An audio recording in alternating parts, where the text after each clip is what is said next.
ರಾಜ್ಯದ ಎಲ್ಲ ಮಹಿಳೆಯರಿಗೆ ಗುಡ್ ನ್ಯೂಸ್ ಕೊಟ್ಟ ಸರ್ಕಾರ. ಹೊಸದಾಗಿ ಅರ್ಜಿದಾರರಿಗೆ ಯಾವಾಗ ಹಣ ಜಮೆ ಆಗುತ್ತೆ ಎಂಬ ಮಾಹಿತಿ ಬಂದಿದೆ. ಬಾಕಿ ಕಂತು ಕೂಡ ಬಿಡುಗಡೆ. ಇದೇ ಮಧ್ಯೆ ಫಲಾನುಭವಿಗಳ ಪರಿಷ್ಕರಣೆಗೆ ಸೂಚನೆ ಕೊಡಲಾಗಿದೆ. ವಿಡಿಯೋನ ನೀವು ಸ್ವಲ್ಪ ಸ್ಕಿಪ್ ಮಾಡಬೇಡಿ ಸ್ನೇಹಿತರೆ. ಗೃಹಲಕ್ಷ್ಮಿ ಯೋಜನೆ ಕುರಿತಂತೆ ಮುಖ್ಯವಾದ ಮಾಹಿತಿ. ಮತ್ತೊಂದೆಡೆಯಲ್ಲಿ ಉಚಿತ ಬಸ್ ಯೋಜನೆ ಮುಂದಿಟ್ಟುಕೊಂಡು ಅಮ್ಮ ಬೈದಿದ್ದಕ್ಕೆ ಆಧಾರ್ ಕಾರ್ಡ್ ಹಿಡಿದು ಇಡೀ ರಾಜ್ಯ ಸುತ್ತಿದ ಪುಟ್ಟ ಮಕ್ಕಳು. ವಿಡಿಯೋನ ಸ್ವಲ್ಪ ಸ್ಕಿಪ್ ಮಾಡಬೇಡಿ. ಸಾರಿಗೆ ನೌಕರರಿಂದ ಮತ್ತೊಮ್ಮೆ ಮುಷ್ಕರ ಕರೆ ಕೊಡಲಾಗಿದೆ. ರಾಜ್ಯಾದ್ಯಂತ ಬಸ್ ಸಂಚಾರ ಬಂದ್ ಬಗ್ಗೆ ಮುಖ್ಯವಾದ ಸುದ್ದಿ. ಇನ್ನು ಇದೇ ನಡುವೆ ಸ್ನೇಹಿತರೆ, ಬಿಪಿಎಲ್ ಕಾರ್ಡುದಾರರಿಗೆ ಶಾಕ್ ಕೊಟ್ಟ ಸರ್ಕಾರ. ಇನ್ನು ಮುಂದೆ ಉಚಿತ ಅಕ್ಕಿ ಇವರಿಗೆ ಸಿಗೋದಿಲ್ಲ. ಈ ಜಿಲ್ಲೆ ಫಲಾನುಭವಿಗಳಿಗೆ ಶಾಕಿಂಗ್ ಮಾಹಿತಿ. ಯಾವ ಜಿಲ್ಲೆ ಎಂಬ ಮಾಹಿತಿ ನೋಡೋಣ. ಇನ್ನು ಚಿನ್ನ ಕುರಿತಂತೆ ಮತ್ತೊಂದು ಮುಖ್ಯವಾದ ಸುದ್ದಿ ಸ್ನೇಹಿತರೆ. ಶೀಘ್ರವೇ ಚಿನ್ನದ ಬೆಲೆ 5 ಲಕ್ಷವಾಗುತ್ತೆ. ಈಗಾಗಲೇ ಒಂದು ದೇಶದಲ್ಲಿ 5 ಲಕ್ಷ ಗಡಿ ದಾಟಿದೆ. ಭಾರತದಲ್ಲಿ ಚಿನ್ನದ ಬೆಲೆ ಏನಿದೆ, ಇನ್ನು ಎಷ್ಟು ಏರಿಕೆ ಆಗುತ್ತೆ, ಯಾವಾಗ ಏರಿಕೆ ಆಗುತ್ತೆ, ಎಲ್ಲ ಮಾಹಿತಿಗಳನ್ನ ನೋಡೋಕ್ಕಿಂತ ಮೊದಲು ನೀವು ಸುದ್ದಿ 9 ಯೂಟ್ಯೂಬ್ ಚಾನಲ್ಗೆ ಮೊದಲು ಬಾರಿ ಭೇಟಿ ಕೊಡುತ್ತಿದ್ರೆ ದಯವಿಟ್ಟು ಸಬ್ಸ್ಕ್ರೈಬ್ ಆಗಿ, ಪಕ್ಕದಲ್ಲಿ ಕಾಣಿಸೋ ಗಂಟೆ ಒತ್ತಿ. ಇದರಿಂದ ರಾಜ್ಯದ ಮುಖ್ಯವಾದ ಮಾಹಿತಿಗಳು ನಿಮಗೆ ಸಿಗುತ್ತವೆ. ವಿಡಿಯೋಗೆ ಲೈಕ್ ಮಾಡಿ ಮತ್ತು ವಿಡಿಯೋ ಪೂರ್ತಿಯಾಗಿ ನೋಡಿ. ಬನ್ನಿ ಸ್ನೇಹಿತರೆ, ಎಲ್ಲ ಮುಖ್ಯವಾದ ಮಾಹಿತಿಗಳನ್ನು ಡೀಟೇಲ್ ಆಗಿ ನೋಡೋಣ.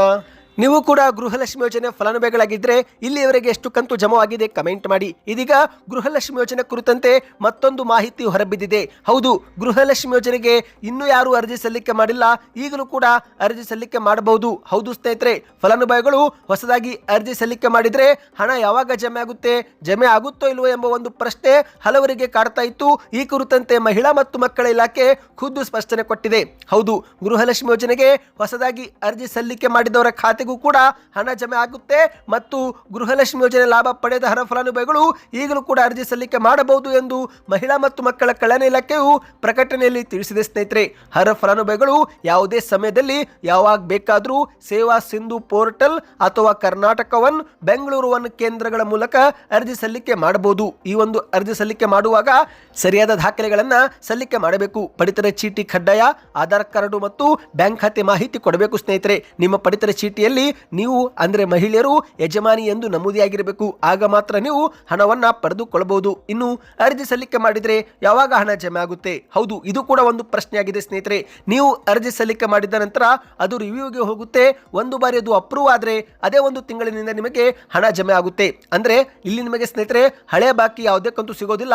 ಎಲ್ಲಿಂದ ನೀವು ಅರ್ಜಿ ಸಲ್ಲಿಕೆ ಮಾಡುತ್ತೀರೋ ಅಲ್ಲಿಂದ ನಿಮ್ಮ ಬ್ಯಾಂಕ್ ಖಾತೆಗೆ ಹಣ ಜಮೆ ಆಗುವುದು ಶುರು ಆಗುತ್ತೆ. ಅಂದ್ರೆ ನೀವೇನಾದ್ರೂ ಫೆಬ್ರವರಿ 2026ರಲ್ಲಿ ಅರ್ಜಿ ಸಲ್ಲಿಕೆ ಮಾಡಿದ್ರೆ ಮತ್ತು ಅದು ಅನುಮೋದನೆ ಆದ್ರೆ, ಅಪ್ರೂವ್ ಆದ್ರೆ ಫೆಬ್ರವರಿ ತಿಂಗಳಿನಿಂದಲೇ ನಿಮ್ಮ ಬ್ಯಾಂಕ್ ಖಾತೆಗೆ 2,000 ರೂಪಾಯಿ ಜಮೆ ಆಗುತ್ತೆ. ಅಂದ ಹಾಗೆ ಫಲಾನುಭವಿಗಳು ಬ್ಯಾಂಕ್ ಖಾತೆಗೆ ಆಧಾರ್ ಕಾರ್ಡು ಲಿಂಕ್ ಮಾಡಿಕೊಂಡಿರಬೇಕು. KYC ಪ್ರಕ್ರಿಯೆ ಪೂರ್ತಿಗೊಂಡಿರಬೇಕು.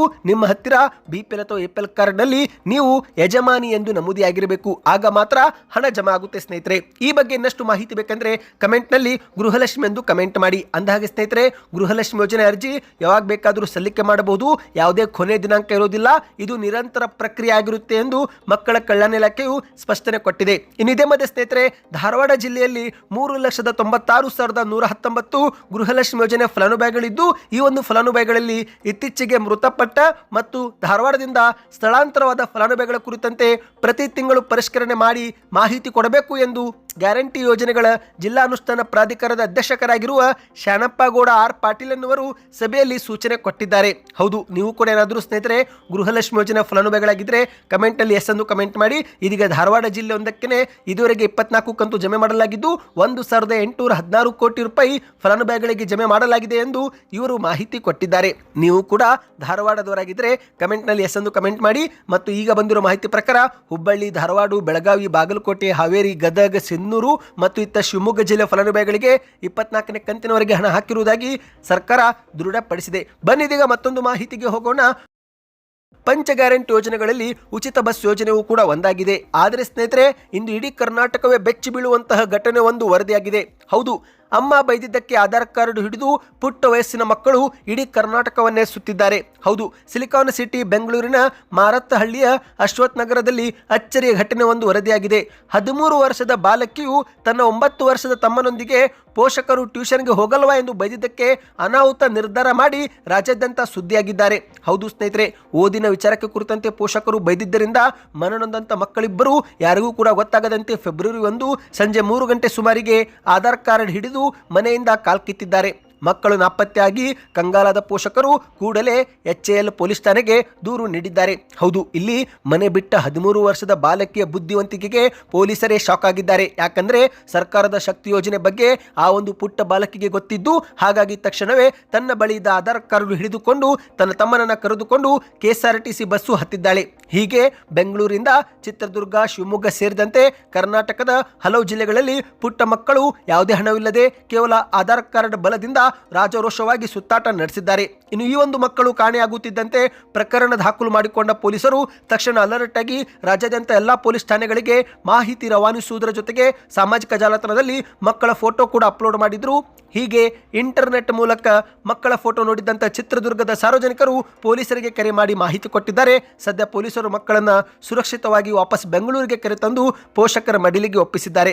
ಆದರೆ ಸ್ನೇಹಿತರೆ, ಇಲ್ಲಿ ಒಂದು ಆಶ್ಚರ್ಯವಾದ ಮಾಹಿತಿ ಏನೆಂದರೆ, ಬಾಲಕಿಗೆ ಉಚಿತ ಪ್ರಯಾಣವಿದ್ರೂ ಆ 9 ವರ್ಷದ ಬಾಲಕ ಯಾವ ರೀತಿ ಟಿಕೆಟ್ ಪಡೆಯದೆ ಪ್ರಯಾಣ ಮಾಡಿದ್ರು ಎಂಬುದೊಂದು ಗಮನಾರ್ಹ ಸುದ್ದಿಯಾಗಿದೆ. ಯಾಕಂದ್ರೆ ಸ್ನೇಹಿತರೆ, ಬಸ್ ಕಂಡಕ್ಟರ್ ಕಣ್ಣಿಗೆ ಬೀಳದಂತೆ ಬಸ್ನಲ್ಲಿ ರಾಜ್ಯಾದ್ಯಂತ ಆ ಪುಟ್ಟ ಬಾಲಕ ಪ್ರಯಾಣ ಮಾಡಿದ್ದಾನೆ. ಒಟ್ಟಿನಲ್ಲಿ ಸರ್ಕಾರದ ಉಚಿತ ಯೋಜನೆಗಳು ಜನಸಾಮಾನ್ಯರಿಗೆ ಮಾತ್ರವಲ್ಲ, ಹೀಗೆ ಮನೆ ಬಿಟ್ಟು ಓಡಿ ಹೋಗುವ ಮಕ್ಕಳಿಗೂ ಕೂಡ ಸಹಾಯವಾಗುತ್ತಿರುವುದು ಸಾರ್ವಜನಿಕ ವಲಯದಲ್ಲಿ ದೊಡ್ಡ ಚರ್ಚೆಗೆ ಗ್ರಾಸವಾಗಿದೆ. ಈ ಬಗ್ಗೆ ನಿಮ್ಮ ಅನಿಸಿಕೆಯನ್ನು ಕಮೆಂಟ್ ಮಾಡಿ ಸ್ನೇಹಿತರೆ. ಇನ್ನು ಬನ್ನಿ, ಇದೀಗ ಮತ್ತೊಂದು ಮಾಹಿತಿ ಏನೆಂದರೆ, ಫೆಬ್ರವರಿ 19ಕ್ಕೆ ಬೆಂಗಳೂರು ಚಲೋ ಹಮ್ಮಿಕೊಳ್ಳಲಾಗಿದ್ದು, ಹಾಗಾಗಿ ರಾಜ್ಯಾದ್ಯಂತ ಕೆಲವು ಜಿಲ್ಲೆಗಳಲ್ಲಿ ಬಸ್ ಸಂಚಾರದಲ್ಲಿ ವ್ಯತ್ಯಯ ಉಂಟಾಗಲಿದೆ. ಹೌದು, ಈ ಒಂದು ಬೆಂಗಳೂರು ಚಲೋ ಜನವರಿಯ ಕೊನೆ ವಾರದಲ್ಲಿ ಹಮ್ಮಿಕೊಳ್ಳಲಾಗಿತ್ತು. ಆದರೆ ಏಕಾಏಕಿ ಹೃದಯಾಘಾತದಿಂದ ಅನಂತ ಸುಬ್ಬುರವರು ನಿಧನರಾದ ಕಾರಣ ಈ ಒಂದು ಪ್ರತಿಭಟನೆಗೆ ಮುಂದೂಡಲಾಗಿದೆ. ಮಾಹಿತಿ ಪ್ರಕಾರ KSRT ಸೇರಿದಂತೆ 4 ನಿಗಮದ ನೌಕರರು ಈ ಒಂದು ಪ್ರತಿಭಟನೆ ಮಾಡಲು ಫೆಬ್ರವರಿ 19ಕ್ಕೆ ಕರೆ ಕೊಟ್ಟಿದ್ದಾರೆ. ಫ್ರೀಡಂ ಪಾರ್ಕ್ನಲ್ಲಿ ಬೆಳಿಗ್ಗೆ 10 ಗಂಟೆಯಿಂದ ಸಂಜೆ 5 ಗಂಟೆವರೆಗೆ ಪ್ರತಿಭಟನೆಗೆ ಕರೆ ಕೊಡಲಾಗಿದೆ. ಹಾಗಾಗಿ ಈ ಸಮಯದಲ್ಲಿ ಶಿವಮೊಗ್ಗ, ಮೈಸೂರು, ಬೆಂಗಳೂರು,